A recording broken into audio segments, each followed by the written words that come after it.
Joey Aguilar will be joining the Tennessee football quarterback room this fall as Nico Iamaleava's replacement. He'll be there with George McIntyre and Jake Merklinger. Aguilar is the favorite to win the starting job, with Merklinger as an underdog who could very well win it. George McIntyre, the freshman, is the biggest underdog. The question recently has been, when will Joey Aguilar arrive at Tennessee? Aguilar has reportedly been having virtual sessions with Tennessee's coaches via Zoom to help him get started with learning the offense while he completes his necessary academic obligations to complete his transfer, and the Vols are expecting him to get on campus in mid to late May. Heupel said he's able to be in contact, but he should be showing up relatively quickly. So today's tough question is this, and this is, I'm going to quote actually Josh Heupel before I get there. Heupel also says, you're going to start with the offense, understanding the communication process, the play calls, but then fundamentals and technique. As everybody gets back here, then we get into more ball where we're all together. He'll start developing timing with the wide receivers as they get out there and start throwing it and growing and starting to build connection with their teammates and start garnering respect from those guys. So here's today's tough question, guys. Can Joey Aguilar pick up this offense completely within 3 weeks? 3 weeks is what he's going to have during fall camp to fully pick up the offense. If he studies the playbook now, if he arrives at Tennessee in mid-May, and if he works out with the receivers and goes through the offseason conditioning program, can he fully pick up the offense in 3 weeks, or will there be a learning curve in September? That's today's tough question. I've got it going up on the poll question right now, so you guys go ahead and vote. We'll say, can Joey Aguilar fully pick up Josh Heupel's offense by the start of the season? We'll say, yes, it's an easy offense to learn, or no, there will be a curve early. Or no, there will be growing pains is what I'll say. You guys let me know on the poll question. So that's today's tough question. Again, it's brought to you by Banks & Jones. Can Joey Aguilar fully pick up Josh Heupel's offense by the start of the season? Yes, it's an easy offense to learn. No, there will be growing pains. I'm going to tell you guys up front, I think, yes, it's an easy offense to learn. This is one of my hottest takes about Tennessee football's offense. I think the wide receiver position is harder to learn and figure out than the quarterback position. I think the quarterback and the receiver do have to get to a certain rhythm, but the wide receivers actually have to do stuff that they're not used to doing in other programs, which is they have to read defenses and determine which route to break on specifically based on what they do. That's why a lot of guys never start their first year in the system at wide receiver for Tennessee. So I actually really do believe that Tennessee's offense is, I think, pretty easy, honestly, for a quarterback to read. And let me just tell you about this offense real quick. This offense, and this was one of the pretexts Nico Iamaleava's family gave for leaving to go to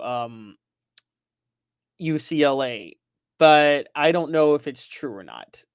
They could just be saying that to save face. However, the offense doesn't really prepare you for the NFL as a quarterback, but it is easy to pick up because you're taught to look at one side of the field and just read a safety. That's literally all you're taught to do in this offense, okay? Look at one side of the field and read the safety, and that's how you figure out where to go.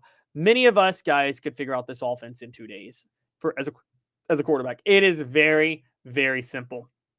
Establishing chemistry with your receivers is the most important part. So the real question with Joey Aguilar is he willing to put in the work with his receivers in the offseason when coaches aren't there? He's got to get a rapport with Mike Matthews, and he's got to get a rapport with Braylon Staley. He's got to get a rapport with Chris Bradshaw. He's got to get a rapport with Boo Carter if Boo Carter's going to be there. But he also has to get a rapport with, whoever Tennessee might add. They might go to the portal route and add a couple other receivers. There's also Amari Jefferson or Darius Jackson. The other two freshman receivers. There's a lot of guys he's got to build a rapport with, but I think most importantly, Mike Matthews, Chris Bradshaw, Boo Carter, Braylon Staley, he's got to build a rapport with them. Those are the most important ones. Can Joey Aguilar build the rapport he needs to build with those guys quickly? I think he can. I think if he works with those guys in the summer, I think he will easily be able to pick up the offense. And Travis brings up something. Of course he can pick it up. Handoff, bubble screen, handoff, deep route. Travis, you make a good point. I will say, I think that, excuse me. I think handoff, bubble screen, handoff, deep route. That is a lot of what they do. I think that they will throw over the middle a lot more with Joey Aguilar, though, because of the type of passer he is and the gunslinger he is. So you'll see a few more of those routes. That might complicate it a bit, but I do think the offense is still similar to figure out. General Ursus jumps in and says, a great point. Joe Milton came in after spring and started back in Heupel's first year. General Ursus, and it may not be the best example because Joe Milton was horrible Heupel's first year, and he lost his starting job to Hendon Hooker. But your second point is good. Ainge and Schaefer both started back in 2004 in a much more complicated system compared to Heupel's. Yes and no. Would I say Randy Sanders / David Cutcliffe had a harder offense to figure out than Josh Heupel since it was pro style? Yes, but they were able to really simplify offenses based on the type of quarterbacks they had. And in 2004, Randy Sanders really simplified that offense for Eric Ainge and Brent Schaefer. Really simplified it, let the other guys do the work. One of the problems with Eric Ainge in 2005 is Sanders went from simplifying the offense to, when it became Ainge and Clausen, Sanders threw everything at Eric Ainge that summer. That combined with Rick Clausen being right there competing with him for the starting job, and the team gravitating towards Clausen kind of wrecked Ainge for a little while. So, but I do get your point. Like, they were able to handle it with Ainge and Schaefer, and I would still say even the simplified version that Ainge and Schaefer ran is still easier to pick up. And they didn't pick it up until fall camp either, because there were very few early enrollees back then. But Ainge and Schaefer did pick it up, and I don't see why Joey Aguilar wouldn't be able to pick it up. So vote on the poll question. Can Joey Aguilar fully pick up Josh Heupel's offense by the start of the season? Yes, it's an easy offense to learn. No, there will be growing pains. Today's tough question brought to you by Banks & Jones. Why Banks & Jones? Well, it's because they're Tennessee's trial attorney. You can play to win with Banks & Jones because they'll go to trial. You've heard of other lawyers. They say they'll go to trial and fight for you. They won't. They just want to settle. That's the easiest way out. Well, that's not Banks & Jones, led by T. Scott Jones. They won't settle. They'll go to trial for you. Tennessee's trial attorney. They play to win. Truly, Tennessee's trial attorney when it comes to criminal defense or personal injury. Why settle? It's Banks & Jones. T. Scott Jones. The poll question, can Joey Aguilar fully pick up Josh Heupel's offense by the start of the season? And man, it's close. Yes, it's an easy offense to learn. No, there will be growing pains. It is a 50-50 split right now, guys. 50-50 split. So that should give you an idea of how much people are debating whether or not this offense is an easy offense to learn. I mean, I think it can be very, very, very tricky to learn for receivers. I don't think it's tricky to learn for quarterbacks. So I think Tennessee is going to be fine with Joey Aguilar picking up the offense. The only question is, will he win the starting job?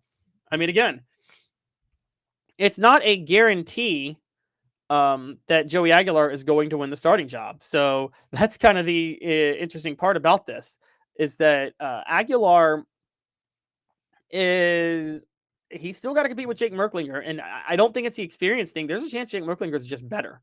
And so I think that Jake Merklinger is still in a fight. And if George McIntyre takes a leap forward with his conditioning and the offseason workouts, he's got the best talent of the three. I do think that. Now, in terms of a fit for Josh Heupel's system, you could talk to Will West about this. He believes Joey Aguilar is the best fit. The deep ball is not there, but honestly, when the receivers are so wide open, it's more important to be accurate than have the perfect deep ball or have the bazooka arm. I still don't know why Josh Heupel falls in love with that bazooka arm. It's kind of a weird thing, given the fact that knowing what his offense is, as long as you have a decent enough deep ball and as long as you're accurate on the deep ball, that's fine, quite honestly. But Joey Aguilar is going to learn the system fine. That's my take. This offense is very, very easy to figure out. This offense, Hendon Hooker picked it up very quickly. It's obviously even easier for veteran quarterbacks to figure out because Hendon Hooker picked it up very quickly and thrived in it. McKenzie Milton picked it up. McKenzie Milton went from Scott Frost's offense to Josh Heupel's offense, which are different offenses in a year's time, and picked it up very quickly in 2018 and led UCF to an undefeated season again. Drew Lock took a year, but was still very good in 2015 or in 2016 and then balled out in 2017. But Drew Lock was a little bit more of an underclassman. Dylan Gabriel was a true freshman and picked it up. So when you put all of that together, yes, Josh Heupel's offense is easy enough for a quarterback to figure out that a veteran like Joey Aguilar will pick it up very easily, even if his decision-making is questionable, even if he is a gunslinger, even if he's a gunslinger without Brett Favre's arm strength, which can be a problem. I think in general, Joey Aguilar is going to figure this offense out and things are going to be fine. Trust me on that. If Joey Aguilar struggles next year, it won't be because he didn't figure out the offense. That's not really a thing. Okay. Joey Aguilar will be fine. The real question will be, how quickly did the receivers pick up the offense? And I'm talking about the receivers, Mike Matthews, Chris Brazzell, and Braylon Staley specifically. Excuse me. Those three guys are the most important to pay attention to, because those are the three that really need to establish a rapport with Aguilar. He wants to establish a rapport with the other guys too, I'm sure, but you have a little bit of limited time to establish that. So he really needs to establish it with those three guys specifically. And if he's unable to, then there will be a problem. Steve Sullivan jumps in and says, hit that like and subscribe. Y'all, yes, please do. Hit the like and subscribe button now if you can. Joey Aguilar, can he learn the offense? Can he fully pick up Josh Heupel's offense by the start of the season? We're at now 22 votes in the poll question, and 59% say yes, it's an easy offense to learn.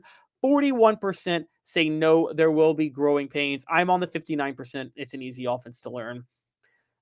Particularly for an upperclassman. Now, many of you would question about Nico last year, then why did he struggle? Putting aside how you feel about Nico, the quarterback, I thought Nico was going to be fine this year. It's a little more difficult for underclassmen, and Nico had other issues like the receiver position those guys weren't fully healthy, and the guys that would have been fully healthy hadn't really picked up the offense yet. That was the issue with Nico Iamaleava.